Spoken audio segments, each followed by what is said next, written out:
I am the oldest sibling out of 4, and my brothers have always been rough on me because I'm a girl. By the way, I'm the only girl my parents had, and all of my brothers are 1 year younger than me. They were triplets.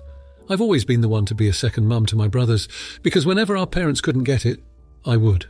One of my brothers found a wife, and they've had a baby girl. I'm very close to my brother and his wife, and even his wife was excited to have me as the baby's aunt. I love this baby with all of my heart, being that this is my first niece, and I plan on spoiling her because I'm financially stable. Even though I'm not wealthy, I still have a good amount of spending money. I also had a miscarriage about 2 years ago that was really hard on me, so having a baby that I would be close with was extremely emotional and exciting for me. On the other hand, my brother is not. He's very traditional and wants to be the breadwinner, provider of his family. He and his wife want to have a baby shower, but it would mean they would lose a great sum of money they can't afford. I've offered to pay for the whole thing because I love them and the baby, plus it would be a beautiful moment for both sides of their family. My husband and I coordinated with them and paid for anything they wanted for the baby shower. A few weeks before the baby shower, my brother, his wife, my husband and my other brothers were at our parents' house for a football game. The topic of babies and the baby shower they planned came up, and my brother made a joke saying, "I'm glad my wife is in working condition so we could be the first ones to have a baby. It feels good to be the first sibling for something." That really hurt because I was so excited to be having a baby, but when my husband and I got the news, it devastated us, and it took us a while to become better. I went home crying and I blocked my brother on everything. I couldn't believe how inconsiderate and insensitive he was, especially after I gave him everything. I texted him one time saying, "We won't be paying for your baby shower anymore. What you did was horrible and I don't want to speak to you again." He told our family and now they're all trying to contact me, but I don't want to hear it. So Reddit, am I the jerk? Update. I've been reading a lot of the comments and I would like to thank everyone who gave their support and opinion. I will be answering some common questions I've been hearing. 1. What was the sister-in-law, SIL and family's reaction? Everyone did not agree with this comment, and the sister-in-law was pissed he even said something so rude. She texted me how sorry she was on his behalf, and she says she totally understands why I made my decision. 2. Did he apologize? He believes he did nothing wrong, so he's standing by his action. While I am upset by his blindness to how this could be hurtful, I'm not the kind to argue until I get an apology. I've made the decision to still try to give my sister-in-law a baby shower because she deserves it. I don't want to ruin my relationship with her or my niece, so I'm trying to figure out a way to give her a baby shower and still hold my ground with my brother. If you have any suggestions, please let me know. Now for a few comments before the update. Comment 1. Not the idiot. Your brother basically said he's glad your baby died, so he's the first one to have a child. Beauty F. This is not some effing joke, and there's no way to throw flowers over it to make it look better. And there's no way to take that back. He, as a soon-to-be father himself, should be able to at least kind of imagine what it would be like to lose his child. I'd send a message to everyone that they should hardly think about what they want to tell you. BC, you'll cut everyone off who wants to smooth things over, tell you you're overreacting or to put it into a different life. He literally said he's glad and happy your baby died, and there's no way in hell to turn this around. And no one should come to you with a, "That's not what he meant." BC, that's exactly what he meant. Comment 2. Not the idiot. And your brothers weren't rough on you because you're a girl. They were rough on you because they were bullies, and it sounds as though this brother still is. I also have 3 brothers, and they would never ever have said something so cruel and mean-spirited. Your brother can't have it both ways. He can't be a jerk to you and then expect that you to still pay for a baby shower. Your family are probably trying to contact you so they don't get stuck with the bill. Comment 3. Not the idiot. I too am a big sister, but only two brothers. Not that it makes a difference. Nonetheless, my brother would be down a sister as he ever fixed his mouth to utter such disrespect. That comment sat on his mind an amp. He couldn't wait to say it an amp. Said it so gleefully as if he one-upped you or the other brothers. Yeah, no idiots here, that's fricked up an amp. I'm sorry for your loss. Now for the update. A month has passed and things have unfortunately taken a turn for the worse. I tried to navigate my relationship with my brother, but his hurtful words remained etched in my mind, serving as a constant reminder of our strained relationship. I continued with the baby shower plans, and my sister-in-law was extremely grateful. It was a beautiful day filled with laughter and love, yet I felt a sense of emptiness as my brother was absent from this memorable occasion. Shortly after the baby shower, my sister-in-law went into premature labour due to stress. The baby, a beautiful little girl, fought hard, but despite the doctor's best efforts, she didn't make it. My brother and sister-in-law were devastated.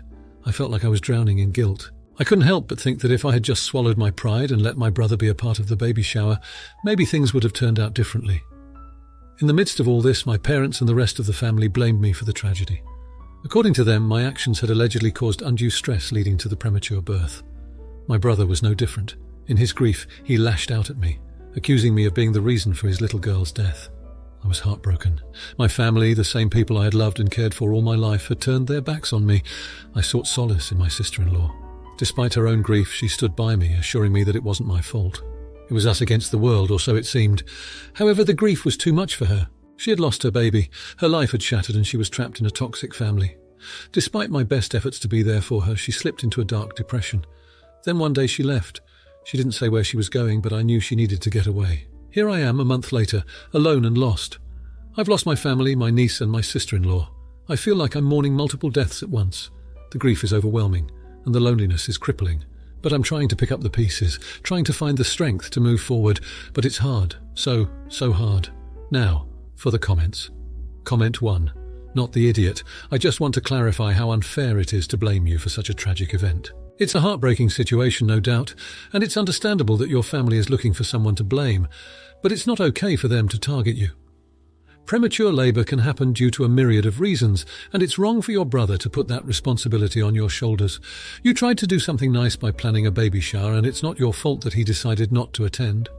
Also, it's important to remember that words, no matter how harsh, can't physically cause something like premature labour. The medical community attributes premature birth to biological factors, not emotional ones. It's unfair and scientifically inaccurate to blame you. Comment 2. Not the idiot. It's clear that you're in a difficult situation, and it's important to remember that it's not your fault. The loss of a child is a terrible tragedy, but it's not caused by stress or emotional turmoil. It is really unfortunate that your brother has chosen to blame you, but his accusations are misplaced. You're not responsible for your sister-in-law's depression either. Depression is a complex mental health disorder that can't be attributed to one single event or person. Instead of blaming you, your family should be supporting each other through this difficult time. It's a tough situation, but you should try to seek support and advice from outside your family circle, like a mental health professional, to help you cope with this situation. Comment 3. Not the idiot. It's heartbreaking to hear that you're dealing with such immense guilt and pain over something you had no control over. The baby shower you planned was an act of love and kindness, and it's truly unfortunate that your brother chose to not attend it. It's also important to understand that the blame your family is putting on you is likely a way for them to cope with their own grief and guilt. It's easier to point fingers than to accept that sometimes tragic things just happen. As for your sister-in-law, it's wonderful that she stood by you, and her leaving is not your fault. People cope with grief in various ways, and sometimes they need to distance themselves to heal. It's painful, but try not to internalize their actions and reactions as something you caused. You're not alone, and there are resources available to help you navigate through this. Now, for the next story. I, 28 years old female, am not happy for my little sister, 19 years old female, getting married. We don't have any family left other than a distant uncle who lives across the country and couldn't care less about us. I have tried to be the best role model I could be for her since we lost our only parent so young, but I feel like I failed. My little sister met this cook at the restaurant she works at, and I don't care what he does for a living. It has nothing to do with that, but he's 39. He is 39 years old and just put a ring on my 19-year-old little sister's finger. I met him once before and I didn't realize he was that old, to be honest. He looks good for his age. But I also didn't think they would end up together, so I didn't think to press on it. She's constantly dating all these men. Probably to make up for her severe daddy issues that I also have, but we don't need to get into that. I feel terrible because my sister was so excited to tell me she's engaged, and I flipped out on her. I told her how disgusting it is that he is an old man and that she wouldn't be able to live her life the way she wants to with a guy like that. She left my house crying and won't answer me. It's been 2 weeks. Am I the a-hole? Now for a few comments before the update. Comment 1. You're the idiot for what you said to her, not the idiot for your concern. 1. Apologize to her. Tell her you were way out of line and that you won't do it again, and don't do it again too. Explain to her that you are having a hard time watching her grow up and that part of your protector brain freaked out, that you will keep it under control. 3. Tell her that you love her more than anything and you want the best for her. Tell her that you're proud of her and know she is smart and makes good decisions. Say this even if you don't believe her. 4. Tell her that you love her unconditionally and you will support her in whatever she does, that you will not judge her and that you will always be there for her. 5. Ask how you can support her right now and how can you make it up to her. Tell her you want to be in her life and you will do better stepping back. Offer to have the two of you go to therapy to work on relating to each other better. 6. Listen to what she says. Treat her like you respect her opinions and thoughts, and then do those things. If the guy is a creep trying to isolate her, fingers crossed he's not. You being accepting and loving will make it harder for him to convince her to push you away. You need to be there for her even if it unalives you inside. She's lucky to have you. You clearly love her loads. I'm sorry you're in this situation, but you can do this. Best of luck. Comment 2. Not the idiot, he is literally more than twice her age. The power dynamic is strongly slanted in his favour. Maybe you could convince her not to marry him until she is 22 and to use the next few years to go to college so she can have a better paying job in the future, and to allow her to work part-time to save money for her future, since he is not in a position to support her. Maybe you could also have a talk with him saying he needs to wait until she is 22 and to have a house and be able to support her before you will give your blessing. The likelihood of him fulfilling those requirements is not great given that he is 38 and working as a cook. If you can get her to agree to delay, a lot can and will happen over the next few years that will open her eyes to the absurdity of the situation.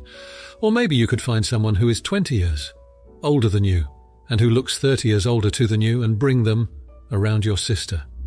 When she says something about how much older he is, you can truthfully state the age difference is the same as between her and her BF. You know, fighting fire with fire. Sometimes issues are easier to see on others. Comment 3. Comments are locked due to continued rule violations. Rule 1B, Severe Wiki Rule 11. 3. A_no_partings. 2 for relationship, 2F sex. 2 free productive _autonomy _posts. L attack ideas, not people. The purpose of this sub is to determine and explain who is in the wrong, not to eviscerate anyone. Treat others with respect while helping them grow through outside perspectives. Derogatory or dehumanizing language, including insults, violate this rule. This rule applies to everyone, even those not on Reddit. Don't insult others or get into spats in the comments. Don't comment to remind users of the rules. Use reports, be respectful, be nice, don't be a jerk. Now for the update. It's been a month since my sister and I had our falling out. I've tried reaching out, but she's made it clear that she doesn't want to talk to me. Despite my discontent with the situation, they went ahead and got married. To be honest, I was half expecting her to realize her mistake and call everything off, but that didn't happen. I didn't attend the wedding. I had hoped that my absence would make her reconsider her decision, but it didn't. The wedding photos I saw on social media showed her glowing, but her eyes devoid of the youthful spark I've always known. She quit her job at the restaurant. I heard from her co-workers that he didn't think it was appropriate for her to work there anymore. He's doing well in his career and financially he can support them both, but the idea of her being entirely dependent on him scares me. She doesn't go out with her friends anymore. She always loved hanging out with them, but her husband said it's more fitting for a married woman to spend time at home. It's like she's trapped in a gilded cage. I've tried talking to her friends, asking them to reach out, but they've been brushed off just like I have. I've caught glimpses of her around town, always with him by her side like a shadow. She's lost weight, and there's a sadness in her eyes that she tries to hide with a smile. I've tried approaching her, but he always steers her away. The only contact I've had with her was a brief phone call a few days ago. She sounded exhausted, the cheerful tone she used to speak with now replaced with a weary one. She was quick to hang up after insisting everything was fine. Despite the unsettling feeling deep in my stomach, I feel helpless. I want to save her from this, but she's not ready to be saved. I fear my sister is losing herself, and I can't do anything to stop it. And while I question if I reacted the right way initially, I can't help but feel a growing dread about what the future might hold for her. Now for the comments. Comment 1. Not the idiot. Your concerns for your sister's well-being are valid, and it shows that you genuinely care about her. It's clear that you miss your sister and wish to see her happy and independent, which is a completely reasonable desire. However, it's important to remember that everyone has their own path and makes their own choices in life. It's hard to watch someone you love make decisions that you believe are detrimental to them, but at the end of the day, it's their life. It's vital to respect her decisions and give her space, even if you disagree with them. You've done your part by reaching out and expressing your concerns. It's now up to her to take action if she feels it's necessary. Comment 2. Not the idiot. It's evident that you're worried about your sister's happiness and well-being, which is commendable. However, it's noteworthy that her husband's belief that a married woman should stay at home can be seen as controlling and restrictive, particularly if she's not happy with this arrangement. It might be helpful to have a candid conversation with her about this, expressing your concern without judgment or pressure. It's crucial to approach this topic delicately, as it can be a sensitive issue. Remember, your aim should be to support her, not to make her feel judged or defensive about her choices. Comment 3. Not the idiot, but you might want to consider how your sister might perceive your concern. It's possible that she may see your attempts to reach out as intrusive or controlling, even if your intentions are pure. It's also possible that she is going through some personal adjustment period after her marriage and needs some time to settle into her new lifestyle. It would be beneficial to remind her that you are there for her and ready to support her, without imposing your own views or values onto her. It's a delicate balance to strike, but it's crucial to respect her autonomy and decisions, even if they're not ones you would personally make. Now, for the next story. I have a 26-year-old daughter named Ava. We helped her put a down payment on a house and she's changing things in the home. I have told her so many times to hire a professional if it is not a DIY project. I have had to fix so many of her projects and I put my foot down, telling her I will not help from now on. Ava mentioned changing the tile in the bathroom, and I told her she should hire someone for that if she isn't using stick-on tile. Well, she went and tried to do it on her own, and she made a huge mess of the bathroom. She called me up and asked if I could fix this. I told her I told you so. We have done this dance way too many times, and she needs to hire someone to fix it. She told me it will cost her thousands to fix, and I could do it. I told her no again, and she called me a jerk. Now she has a messed-up bathroom since she needs to save up for someone to fix it, and she thinks I am a jerk. Now, for a few comments before the update. Comment 1. Not the idiot. I have a similar problem with my widowed mother-in-law. She clearly had a habit of buying materials or starting a project on her own and then getting her husband to finish it. Now she pulls the same trick on me. She's now on her own and bought a house that needs some work. We helped her paint every room in the house. Then I took up the carpet in the living room and refinished the floor. It didn't match, so she bought enough LVT for the entire house. I didn't start helping her quickly enough, so she tried to do it herself, and I had to take it all out because of the gaps and redo it. I had removed some vinyl picket fence from my yard, which she wanted for her yard. I haven't had time to put it in because I was doing flooring instead. In my mind, the flooring could wait because it was cosmetic and it can be done in winter. Now I'm probably going to have to take time off work when the weather is decent to put in her fence. Stand firm, I'm already doomed. Save yourself. Comment 2, not the idiot. You suggested that she hired professionals. She thought she could do it herself. Like the other time she started something where you had to step in, so you told her that you wouldn't help her if this goes south. Surprise, another project she couldn't do and now expects you to fix her mistakes, costing you your time, your money, your nerves. So no, not the jerk for finally putting your foot down and stop handling her fixing her messes. BTW, are you sure, like really sure, that it is just a freakish amount of cases of her overestimating her capabilities, her not banking on the fact that you will come to her rescue? So in effect you paying for her renovations? The wooden floor has to be changed. Carpenter wants 15k. I buy the wood for 3k, rip out the old and then I ask to fix it.